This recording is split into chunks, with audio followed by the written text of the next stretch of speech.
अपने चारों तरफ देखिए। एक छोटे से कीड़े से लेकर एक बड़े से पेड़ तक हर जिंदा चीज की अपनी एक कहानी है ना? तो चलिए आज इसी कहानी को समझने वाले विज्ञान यानी बायोलॉजी की दुनिया में एक गहरा गोता लगाते हैं। तो सबसे पहले ये बायोलॉजी या जीव विज्ञान आखिर है क्या? देखिए, इसका जवाब ना इसके नाम में ही है। ये दो ग्रीक शब्दों से मिलके बना है। बायोस जिसका मतलब है जिंदगी या जीवन, और लोगोस जिसका मतलब है पढ़ना या अध्ययन करना।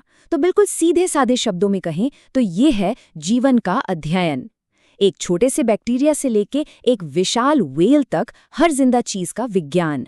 चलिए, अब जब हमें इसकी बेसिक परिभाषा पता चल गई है तो ये रहा हमारे आज के सफर का रोड मैप।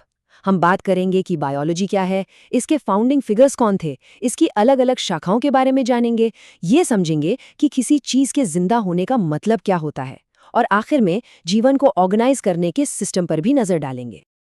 अच्छा, हर बड़े आइडिया की एक शुरुआत होती है। तो सवाल ये है कि जिंदगी की पढ़ाई को एक फॉर्मल साइंस मतलब बायोलॉजी का नाम कब और कैसे मिला? चलिए देखते हैं। वो साल था 1802। ये एक टर्निंग पॉइंट था। पता है क्यों? क्योंकि इसी साल दो साइंटिस्ट थे, लेमार्क और ट्रेविरनस। इन्होंने पहली बार ऑफिशियली बायोलॉजी शब्द का इस्तेमाल किया। ये वो पल था जब जिंदगी की पढ़ाई को एक ऑर्गेनाइज्ड साइंटिफिक सब्जेक्ट के तौर पर पहचान मिली। अब देखिए, कोई भी साइंस कुछ विजनरी लोगों के बिना आगे नहीं बढ़ सकता। तो चलिए अब मिलते हैं बायोलॉजी की दुनिया के कुछ सबसे बड़े दिग्गजों से जिन्होंने इसकी नींव रखी। और इस कहानी के जो हीरो हैं वो है अरस्तु। जी हाँ, इन्हें फादर ऑफ बायोलॉजी यानी जीव विज्ञान का जनक कहा जाता है। क्यों? क्योंकि वही पहले इंसान थे जिन्होंने जिंदा चीजों को एक सिस्टमैटिक तरीके से समझने और उन्हें क्लासिफाई करने की कोशिश की। उनके इसी काम ने आगे होने वाली सारी खोजों का रास्ता तैयार किया। हाँ, ये बात तो पक्की है कि अरस्तु ने शुरुआत की, लेकिन वो अकेले नहीं थे। उनके काम के बाद ना कई और साइंटिस्ट ने इस बड़ी सी पहेली के अलग अलग जरूरी टुकड़ों को जोड़ा, और इसी से बायोलॉजी के नए नए फील्ड्स पैदा हुए। अब ये जो स्लाइड है ना, ये बहुत बहुत ज़रूरी है, ख़ास तौर पर उन लोगों के लिए जो किसी कॉम्पिटिटिव एग्जाम की तैयारी कर रहे हैं। ये एक तरह से पूरी समरी है। देखिए, अरस्तु तो हो गए बायोलॉजी के जनक। उनके बाद थियोफ्रस्टस आए जिन्होंने पौधों की पढ़ाई शुरू की और बॉटनी के जनक कहलाए। रॉबर्ट हुक ने सेल की खोज की। ग्रेगर मेंडल ने हमें बताया कि गुण एक पीढ़ी से दूसरी पीढ़ी में कैसे जाते हैं, मतलब जेनेटिक्स के नियम दिए। और कैरोलस लिनियस ने सभी जीवों को क्लासिफाई करने का मॉडर्न सिस्टम बनाया। ये नाम और इनके काम अक्सर एग्जाम्स में सीधे सीधे पूछे जाते हैं।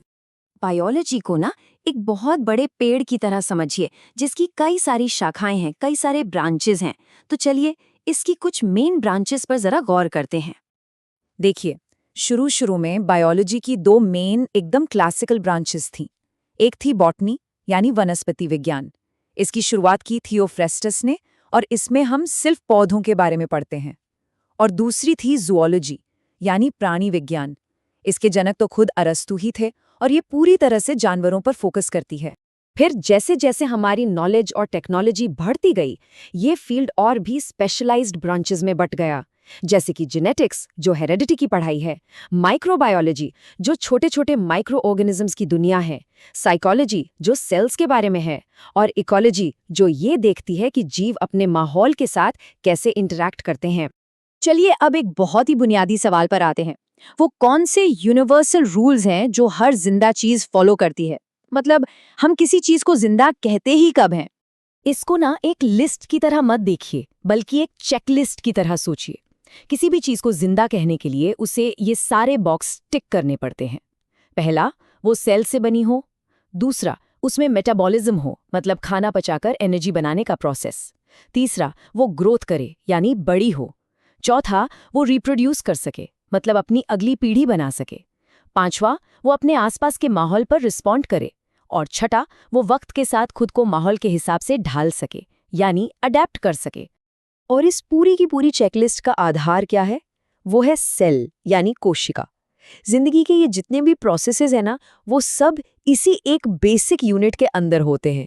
ये जिंदगी का सबसे बुनियादी, सबसे फंडामेंटल बिल्डिंग ब्लॉक है। सेल की कहानी भी बड़ी मजेदार है।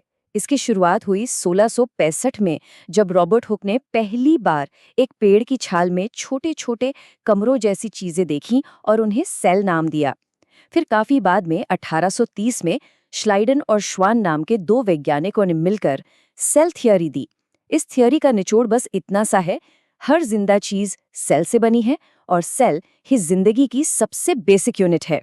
तो अब हम आखिर में ये देखते हैं कि साइंटिस्ट ने इस सारी जानकारी को इस्तेमाल करके धरती पर मौजूद इतनी तरह की लाइफ फॉर्म्स को ऑर्गेनाइज करने के लिए एक ग्रैंड सिस्टम कैसे बनाया। सोचिए, ये कितना बड़ा चैलेंज रहा होगा। धरती पर लाखों करोड़ों प्रजातियां हैं, इन सबको एक लॉजिकल सिस्टम में कैसे रखा जाए ताकि उनके बीच का रिश्ता भी समझ आ सके। इस बड़ी सी पहेली को सुलझाया R.H. विटेकर ने। उन्होंने दी 5 किंगडम क्लासिफिकेशन सिस्टम और यही आज का मॉडर्न स्टैंडर्ड है। उन्होंने दुनिया के सारे जीवों को 5 बड़े बड़े ग्रुप्स में बांट दिया। मोनेरा, जिसमें सारे बैक्टीरिया आते हैं, प्रोटिस्टा, जिसमें सिंगल सेल्ड जीव हैं, फंगी यानी कवक, प्लांटे यानी सारे पेड़ पौधे, और आखिर में एनिमेलिया यानी हम सब जानवर।